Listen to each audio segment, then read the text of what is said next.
ધનવાન હોવા છતાં તે દાન નથી કરી શકતો અને ગરીબ હોવા છતાં તે ઈશ્વરનું ભજન નથી કરી શકતો, તો આનાથી અભાગ્યા જગતના પટમાંથી કોઈ નથી.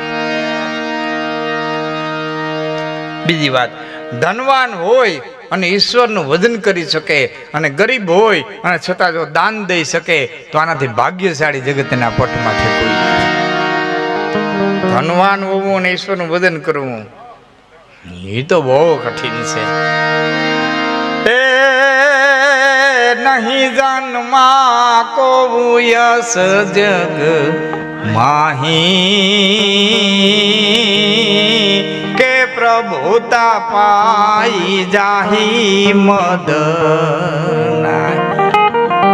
ધન મળે, દોલત મળે, પૈસો મળે, ઐશ્વર્ય મળે, પદ મળે, પ્રતિષ્ઠા મળે અને પછી અભિમાન ન આવે, એવું આ જગતમાં તુલસીદાસજી કે કોઈ જન્મો જ નથી. કોરા કાગળમાંથી લખીને કીધું, નહીં જન્મા કો યસ જગ માહી.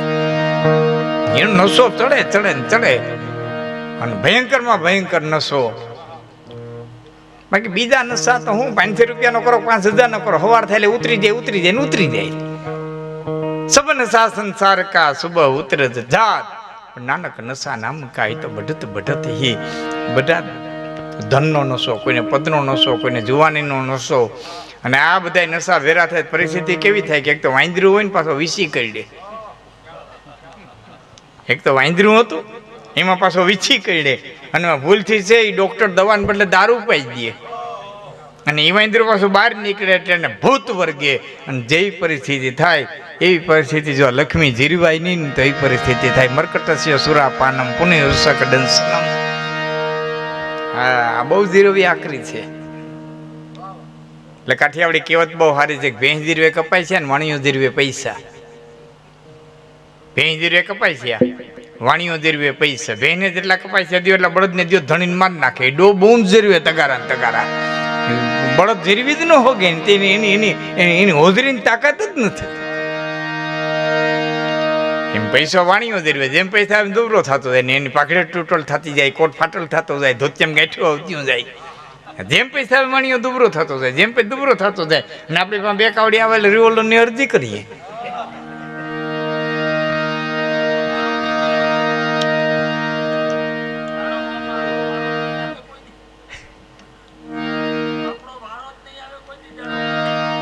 જીરવવામાં આવે છે. હા, આવે આવે.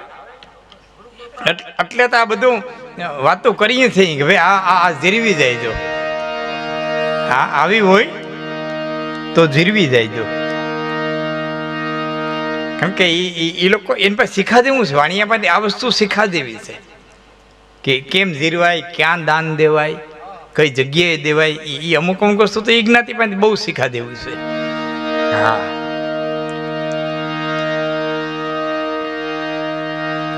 દ્રવ્ય વથા કછુ દાન દિયે બિન, દાન વ્રથા સત પાત્ર નથી ના. હારે ઠેકાણે નો દીધું હોય તો દાન નકામું જાય. આળસ એ આરામ નથી. કરકસર કે લોભ એ કરકસર નથી. અને ઉડાવપણો એ દાતારી નથી. કોઈ એમ કે આપણે ભાઈ ખંભાળિયા બજારમાં 5 ભાઈબંધ ભાયરા થાય, હાલતા 5000 રૂપિયા વાપરી નાખી તો ઉડાવપણું છે, દાતારી નથી. વિગતથી વપરાય તો પાતીમાં ભાઈતું પડે. બાકી સગડી ઢોળો સાય તો કાગળ બગડે. કાગળ આય તો વિગતથી વપરાય તો પાતીમાં ભાઈતું પડે. સારી રીતે કલમમાં ભરીને લખી હોય તો શાસ્ત્રો લખાય, પણ એનો એ ખડીયો આખો ઊંધો વરો કાગળ નકામો જાય ને સાયે નકામી જાય. ઉડાવપણું દાતારી નથી. આળસ એ આરામ નથી. શરીરને 100% આરામની જરૂર છે. સમય શરીરને આરામ જોઈએ, પણ સૂર્યનારાયણ 2 નાળાવા ચડાવ્યો હોય ને આખું ઘર ઉઠાડતું હોય, ભાઈ હવે ઉઠ, ભાઈ હવે ઉઠ, તો કે ઘડીકો આરામ કરવા દો ને. આરામ નથી, આ તારી આળસ છે.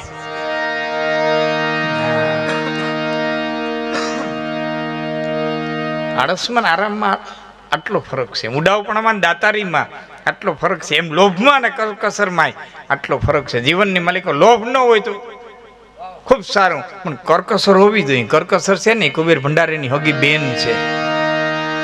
હા, કુબેર ભંડારીની હગી બેન હોય તો એ કરકસર છે. હા, આપણા બહેનોને પૂછજો ને, ઘરમાં એવી કેટલી ચીજો આવી છે જેનો કોઈ દી ઉપયોગ નહીં કર્યો, એવા ઉષાળ, એવા ઓશિકાના કવર, એવા રકાબી પ્યાલા, એવું કેટલું ભેરું કર્યું છે જેનો કોઈ દી ઉપયોગ જ નહીં કર્યો હોય, ફક્ત બજારનો ભાવ જ વધાર્યો.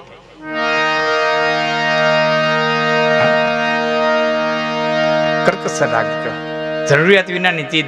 સોક્રેટિસના 4 વાક્ય છે: સાદું જીવન, સાદો આવાસ, સાદો ખોરાક અને સાદા વસ્ત્ર. આનાથી એક ડગલું આગળ વધો એટલે સંઘર્ષ શરૂ થઈ જાય. પછી સંઘર્ષ કરવો પડે. બાકી સાદી રીતે જીવો તો પરમાત્મા બધી રીતે દેવા બંધાયેલો છે. અટૂટ શ્રદ્ધા અને અટૂટ વિશ્વાસ ગમે એવી મુશ્કેલીના સમયમાંથી પણ બહાર કાઢનારો છે. પછી એવું ન માનવું કે માં હોનલ ભેડીઓ ઓઢીને જ આવે મારી સહાય કરવા, ત્રિશૂળ લઈને જ આવે, કે કૃષ્ણ વાહડી લઈને જ આવે, કે રામ બાણ લઈને જ આવે. ના, કેમ આવવું એની મરજીની વાત છે.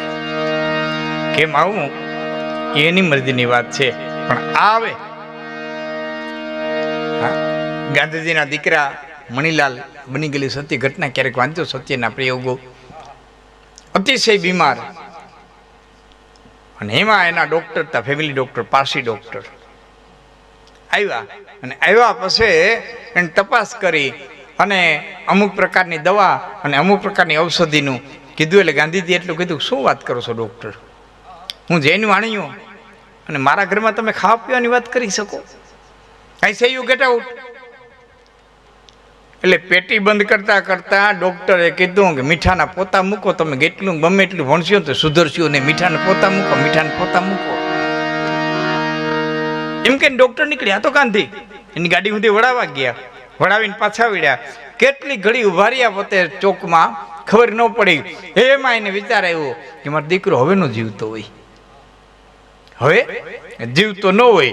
યાદ આવ્યો અને તરત દોડીને પોતાના આવાસે આવ્યા તો મણીલાલ હામાં મળ્યા. ગાંધીજીને બધ ભરી ગયા.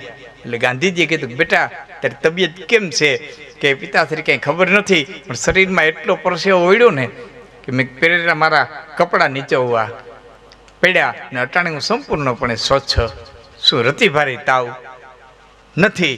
અને ગાંધીજીએ લખ્યું કે પાણી પીતા જ જાઓ, છતાં તમારી તરસ ન મટે એવું પણ બને. કોઈક દી હર્યું પાણી આવી જાય, તરસ ન મટે. અનાજ ખાતા જ જાઓ અને છતાં તમારી ભૂખ ન ભાંગે એવું પણ બને. કોઈક દી ખુદરી ન વરે ગમે એટલું ખાવા છતાં. પાણી પીવા છતાં તરસ ન મટે એવું પણ બને.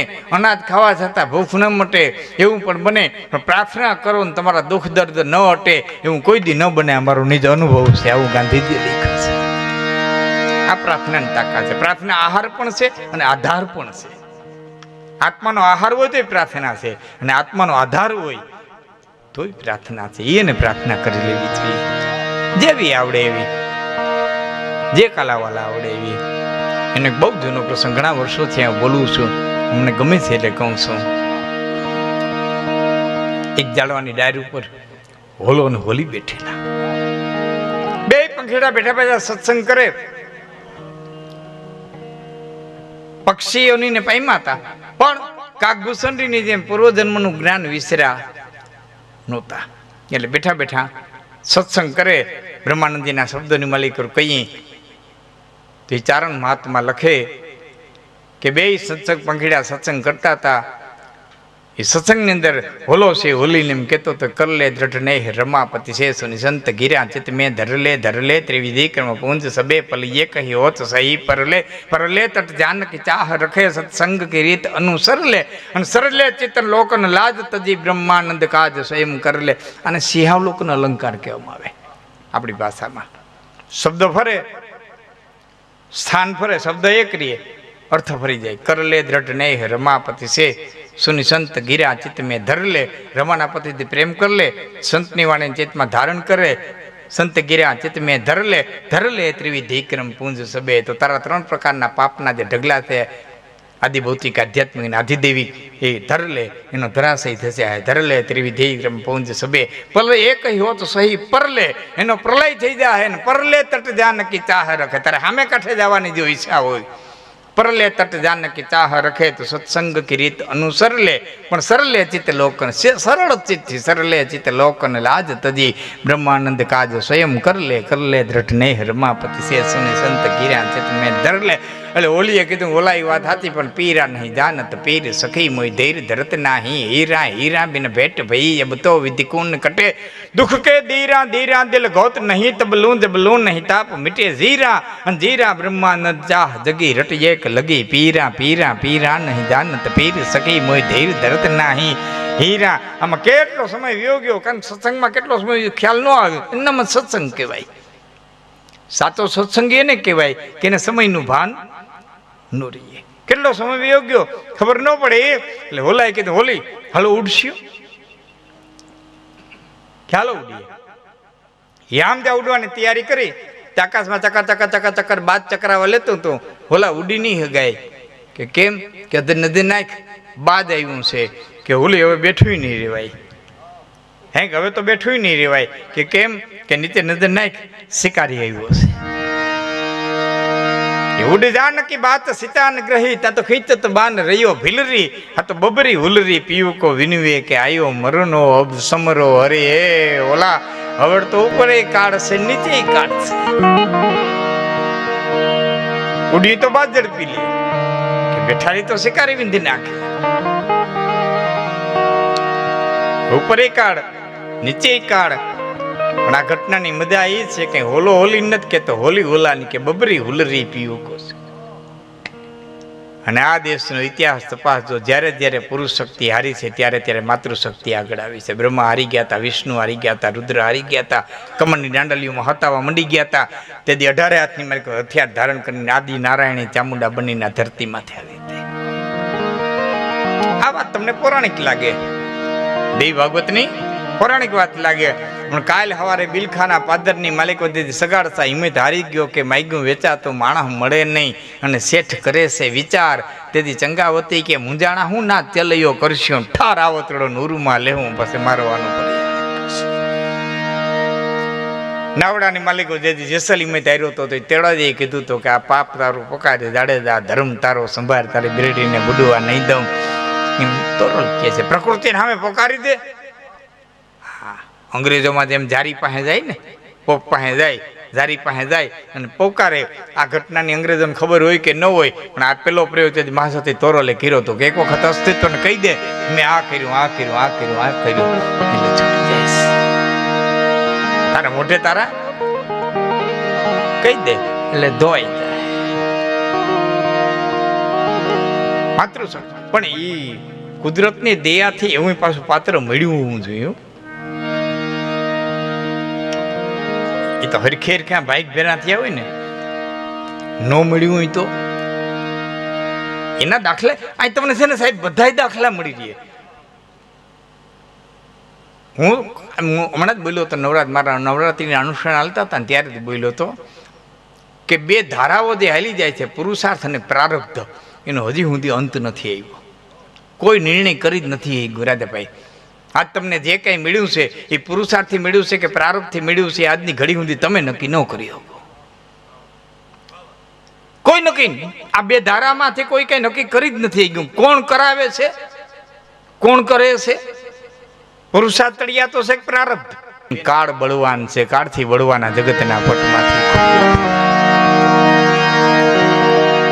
સમય સમય બલવાન હે નહીં પુરુષ બનવાન. કાબે અર્જુન લૂંટ્યો વહી ધનુષ વહી બાણ. કાળ બળવાન છે એ બરોબર આ ઝપટ મારું ન મારું ની તૈયારી બાદની.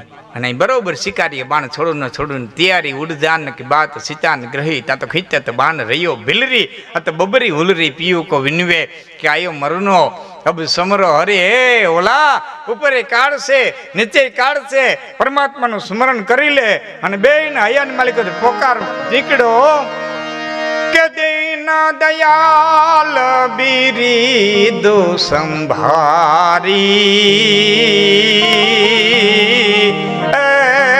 હરહુનાથ મમ સંકટ ભારી. દીન દયાલ બિરીદો સંભાર. તારા બિરુદ ને સંભાળ, તારા બિરુદ ને યાદ કરી. અને હરહુ નાથ મમ સંકટ ભારી પ્રાર્થના છૂટી તો બ્રહ્માંડના પડને વિંધી અને પરમાત્માના કાન સુધી ટકરાણી અહીં બાદ બરોબર ઝપટ મારું ને તૈયારી શિકારી બાણ છોડું ન છોડું ની તૈયારી અને ઝાડવાના થડની માલિકોથી નવકુળ મેલો નાગ નીકળ્યો એ હળરાટ હટ શિકારીના પગની માલિકો ફટકાર્યો ડંખ દીધો હાથ ધ્રુજી ગયો નિશાન ચુકાઈ ગયું અને આ બાણ સીધું હોલાવોલી પાસે થતું બાદને વિંધ્ય ને બાદના પ્રાણ લઈને ધરતીમાંથી આવ્યું આમ નાગ કરડ્યો એટલે શિકારી ખલાસ થઈ ગયો આમ બાણ લાગ્યો એટલે બાદ ખલાસ થઈ ગયો કાલ કો કાલ ભોરિંગ દેશો તદગા બાદ કો લાગ રહ્યો સરરી તો જીનકો રખવાલ ગોપાલ ધની તિલકો કહા બલવંત ડરરી પરમાત્મા રખેવાળી કરતો હોય फानुस बनकर जिसकी हिफाजत हवा करे तो वो समा क्या बुझे जिसे रोशन खुदा करे हम बात खलास छियो हम शिकारी खलास छियो हमारे कहेવાનો अर्थ એ છે કે નાગ થઈને આવ્યો કેમ આવે એ એની ઈચ્છા છે કેમ આવવું મુશ્કેલીના સમયમાં હોય ભાઈ જાય મિત્ર સંબંધી સામો આવીને ઊભો રહીએ અને તમને મુશ્કેલીના સમયમાંથી બહાર કાઢે તો માનજો એના હૃદયની માલિકો એ મિત્રતાનો પ્રેમનું ઝરણું બનીને આવ્યો છે ભાઈબંધ બનીને આવ્યો છે કેમ આવવું એની મરજીની વાત છે અને આવી